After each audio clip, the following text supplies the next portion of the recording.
Oke teman-teman, balik lagi di vlog saya teman-teman ya. Kali ini saya akan membahas suka dukanya menggunakan E39 yang saya miliki ini, yang dari awal saya bangun. Apa aja sih yang saya lakukan, sukanya apa, dukanya apa, kemudian part-part apa aja yang udah pernah diganti di mobil ini. Simak terus ya teman-teman. Ini mohon maaf nih, saya di belakang layar, jadi ini video ya, hitung-hitung teman-teman dengerin radio deh. Oke ya teman-teman, jadi kita coba mulai dari awal ya. Pertama, mobil ini saya beli dengan harga yang cukup murah, dengan kondisi pajak mati, body original apa adanya. Jadi masih OM ya teman-teman, masih original, bener-bener original, belum ada robahan apa-apa ya teman-teman. Jadi ini mobil original sekali. Cuman yang saya suka dari mobil ini, walaupun kondisinya apa adanya, tapi semua partnya masih ada, lengkap, utuh, terutama di bagian interior ya teman-teman. Ini mobil utuh gitu. Harganya murah karena pajaknya kelewat lama. Nah, oke, singkat cerita, mobil ini dibeli oleh teman akrab saya teman-teman ya, di sana, di daerah ya deket lah teman-teman. Oke, kita langsung, gak usah bahas dia dari mana asalnya. Kemudian mobil ini saya beli tanpa nego, tanpa saya lihat unitnya, karena ini mobil dari teman saya teman-teman ya. Jadi saya percaya sama dia ya. Ketika saya WhatsApp, saya telepon, dia punya unitnya, oke, deal. Harganya berapa? Sekian, oke, deal. Saya tanpa nawar seperak pun teman-teman ya. Oke, bawa ke rumah, saya bilang kayak gitu. Bawa ke rumah, dibayar juga tuh teman-teman. Malam-malam, teman saya tuh nyampe jam 12 malam ya. Bawa ke rumah, dia pakai E36 dan E39 yang ini, berempat. Dia malam-malam ke rumah saya teman-teman ya. Tapi sebelumnya sih, sebelum saya, kenapa saya harus ngambil E39, awalnya saya nyari E46 teman-teman. Nyari E46, udah muter-muter, dengan budget yang saya miliki itu nggak cukup untuk mendapatkan M46 yang layak pakai ya teman-teman. Kenapa bisa layak pakai? Cari unit BMW itu nggak harus, bukan yang bagus atau gimana, atau jangan yang jelek juga jelek banget ya, jangan ya teman-teman, karena itu akan menyusahkan teman-teman sendiri.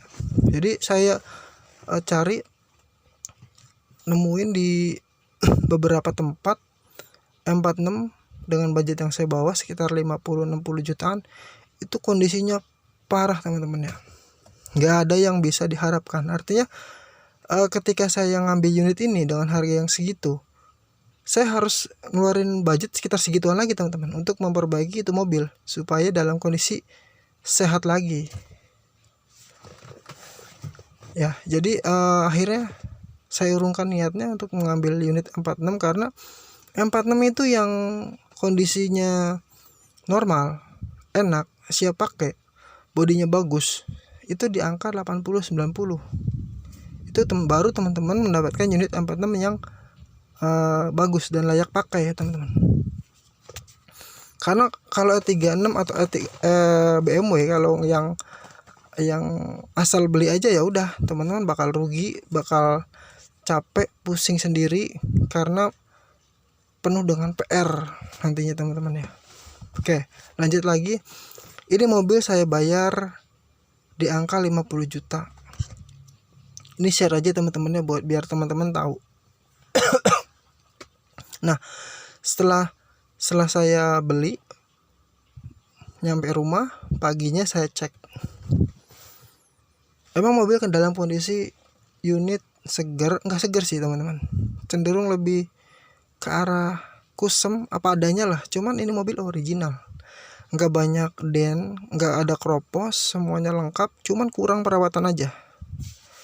Jadi setelah saya paginya saya cek semua, saya cek ternyata mobil enak gitu.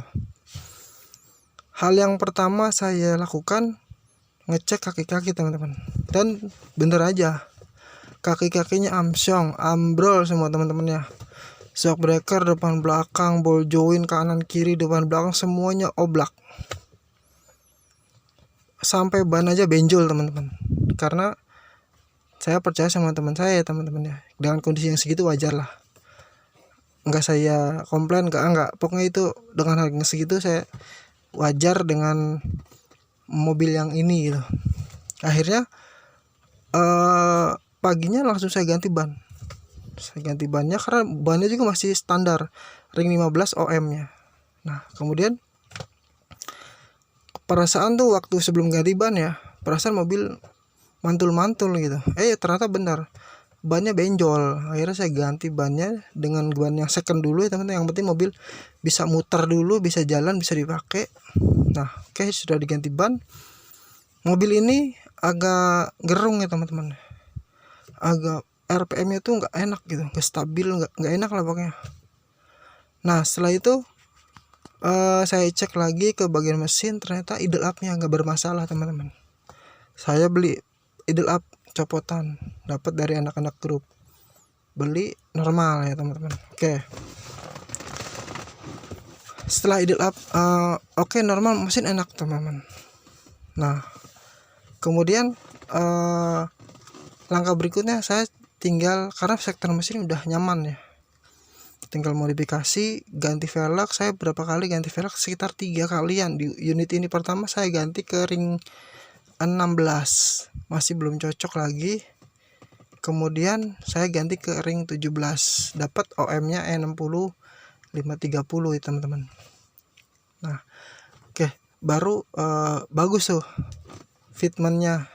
Tapi ternyata di E39 tuh susah, pakai velgnya itu juga susah, centerboardnya beda ya teman-teman dengan BMW yang lain gitu. Akhirnya ya mau nggak mau velg 60 ini kita bubut, dibesarin lagi centerboardnya supaya masuk ke E39. Nah dibubut, masuklah ke E39. Nah kemudian masih PR lagi tuh, masih terlalu mendalam, terlalu masuk ke dalam velgnya itu, fitmentnya masih nggak bagus. Akhirnya saya pasang spacer 2 cm, depan 2 cm, belakang 2,5, apa kebalik, pokoknya 2,5 sama 2 sama 2. Kalau nggak salah depan yang 2,5 deh, 2,5, belakang 2. Nah itu baru rata fender tuh teman-teman ya. Ganti pasang spacer, ganti baut juga, baru enak dilihatnya. Nah itu juga velg baru datang, langsung saya repaint tuh. Tadinya warna silver, saya repaint warna hitam, sedikit ke silveran, apa tuh warnanya ya, hitam lah, udah hitam glossy gitu, agak cakepan lagi. Nanti teman-teman kalau mau lihat unit E39 saya bisa dilihat di video-video yang sebelumnya ada. Nah kemudian saya bawa, udah enak semua, udah enak. Masalah di AC juga masalah. Nah AC masalah di mana? Di kompresor yang kasar, berisik kasar teman-teman. Berapa kali saya ganti bearing di kompresor, bearing ini ya, bearing puli magnetnya teman-teman, itu oblak teman-teman, jadi bunyi kasar sekali teman. Akhirnya saya ganti, dan lumayan harga bearingnya, ganti, enak lagi teman-teman. Nah udah, mobil udah beres, semuanya udah enak. Nah ini kemudian saya pakai, udah kemana, sampai ke bawah ke Pekalongan PP, nggak ada masalah. Ini mobil nggak pernah ada masalah. Satu masalah di mobil ini waktu itu saya bawa ke Bandung. Nah overheat teman-teman ya, overheat tuh mobil. Ini mobil overheat, ternyata bocor radiatornya, dan bocornya lebar teman-teman ya, lebar banget bocornya gitu ya. Akhirnya diisi air habis, mau nggak mau saya harus ganti radiator malam-malam. Kebetulan di Bandung ada teman-teman banyak ya, teman-teman yang di sana. Terima kasih teman-teman yang udah support saya waktu mau di Bandung. Jadi saya kontak teman-teman, saya kontak semua WhatsApp grup, datang tuh banyak yang respon. Nah ada teman datang bawain radiator, kita benerin, yang penting saya bisa pulang malam itu karena saya cuma berdua sama anak saya. Kemudian digantilah radiator itu, pulang bisa nyampe rumah tuh ya. Dan ternyata radiator yang dari copotan itu bermasalah juga teman-teman, bocor sama aja, tapi nggak bocornya nggak deres ya.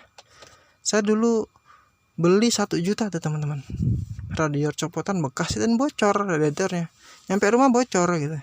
Deres lah, nggak deres sih, cuman bocor aja. Jadi percuma saya pertahanin radiator ini gitu, jadi harus saya balikin ke penjualnya teman. Akhirnya saya balikin dan mau ya, karena udah perjanjian kalau bocor bisa dibalikin gitu. Dan dibalikin lah tuh radiator. Besoknya lagi saya kirim lagi ke Bali, tapi alhamdulillah sih dengan radiator ini udah bisa ketolong itu sampai rumah, tapi bocor dia radiatornya. Akhirnya radiator balikin. Nah kemudian itu sih sedikit masalah di mobil ini. Banyak part-part yang udah diganti di mobil ini, mulai dari oh iya, awal-awal karena saya suka dengerin audio walaupun standar. Ini standarnya udah bagus sama DT9, cuman kurang ada bassnya gitu. Akhirnya saya pasang woofer, kesulitan lagi di pemutarnya ya. Head unitnya itu jadul banget ya teman-teman, pakai kaset pita lagi kan. Udah saya pakai konverter, susah, ribet gitu. Akhirnya hasil musiknya juga kurang begitu enak didengerin ya, karena dia masih pakai kaset pita gitu. Akhirnya saya ganti pakai head unit yang ini nih teman-teman. Nah ini saya pakai double din. Ini sih bukan double din ya, ini Android ya, Android. Kemudian dengan ukuran layar 10 inci saya tempelin di sini teman-teman. Saya bikin frame lagi nih. Nah di interior saya semua rubah semua tombolnya ya teman-teman. Warna tombolnya yang awalnya itu warna oranye merah gitu, saya ganti sama warna putih. Nah ini bisa lihat teman-teman ya, iluminasi warna di tombol-tombolnya semua warna putih supaya kelihatan lebih kekinian ya. Itu saja sih di interior, semua pakai ini nih, pakai tali-tali yang nyala itu. Jadi kalau malam itu ambient light ya lumayan. Kemudian saya di tiap pintu juga saya kasih proyektor light yang berbentuk logo BMW itu. Nah untuk urusan bumper, saya nggak mau pakai bumper M5 ya teman-teman. Bukan saya nggak mau, tapi karena bumper M5 yang ori itu lumayan harganya, lumayan mahal sekali ya teman-teman. Saya nggak mau pakai bumper yang fiber, karena itu tuh ringkih banget ya teman-teman. Tergantung pendapat teman-teman yang lain, tapi saya sih berpendapat bahwa itu bumper ringkih gitu. Kena benturan dia pecah ya kan teman-teman ya, nggak fleksibel dengan bumper ori yang plastik. Kemudian juga dari looknya, bumper yang bahan fiber itu cenderung lebih gimana gitu ya, jadi kelihatan banget itu fiber gitu. Nggak, dari lekukannya, dari bentuknya tuh mirip mobil yang dempulnya itu 2 cm teman-teman. Jadi kalau bumper fiber itu mirip mobil yang di dempulnya terlalu tebal gitu. Itulah yang saya nggak suka di bumper fiber. Nah tapi nggak tahu sih, banyak yang fiber yang lain yang mungkin cetakannya lebih bagus, nggak tahu saya juga, tapi kebanyakan seperti itu. Jadi kelihatan ini mobil ada, kalau ada bumper yang fiber atau bumper yang plastik ori itu kelihatan. Nah jadi alternatifnya saya pasang lips di depan, pakai lips Harji. Nah itu terpaksa teman-teman, saya nyari muter-muter nggak dapat yang original. Akhirnya tetap pakai fiber, dan kejadian saya nyerempet trotoar, bolong teman-teman, karena dia fiber bolong jadinya. Akhirnya tapi gampang di repairnya sih, cuman nggak sekuat plastik yang paling gores catnya ya, atau melengkung dikit balik lagi. Kalau fiber bolong, dia bener-bener bolong habis gitu. Nah kemudian saya pasang sidecutnya saya ACS, dan diffuser belakang juga ACS, dapat original part number second. Nah itu dapat murah juga teman-teman, dapat juga dalam kondisi yang apa adanya lah. Nanti saya repair sendiri, kemudian dicat ulang, fitment lagi, jadi ya teman-teman.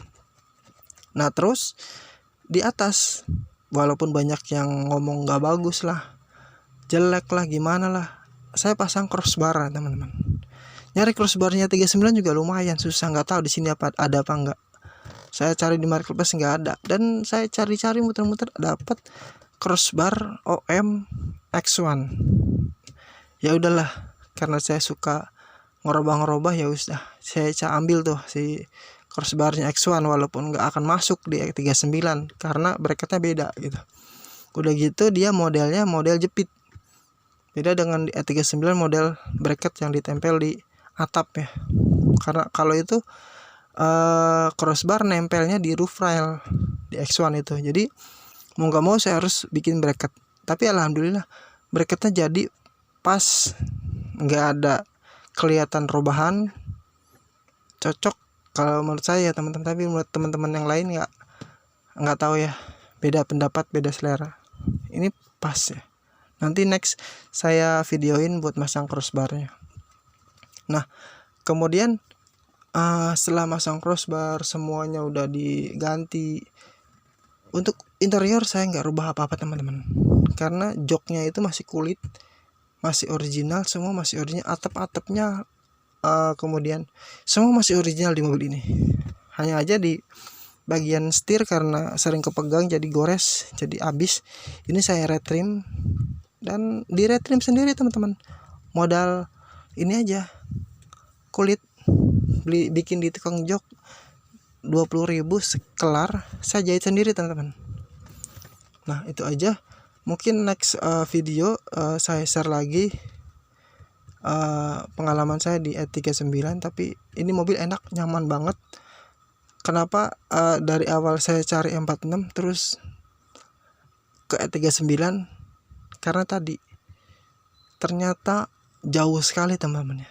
E46 dan E39 itu jauh banget kalau menurut saya, perbedaannya jauh banget. Dari kenyamanannya, bantingannya, semuanya enak di E39. Ini mobil nyaman banget teman-teman ya, dibawa lari di tol nggak oleng, performanya enak. Walaupun kata orang bilang lemot, tapi karena ini mobil besar. Konsumsi BBM-nya gimana? Menurut saya sesuai dengan cc-nya, sesuai dengan yang didapat dari mobilnya. Mungkin di kisaran 8 kilo per liter ya, 8 kilo per liter untuk dalam kota. Luar kota itu bisa tembus 10-12an, tergantung kondisi jalanan ya. Oke itu aja teman-teman, terima kasih udah dengerin obrolan. Ini radio ya teman-teman, nggak ada apa-apanya, cuman saya background E39 aja. Terima kasih udah menonton sampai saat ini. Jangan lupa komen, like, dan subscribe ya teman-teman ya, supaya nanti channel saya bisa berkembang ya teman-teman. Makasih udah dengerin sampai menit ini. Sampai jumpa kembali di vlog saya.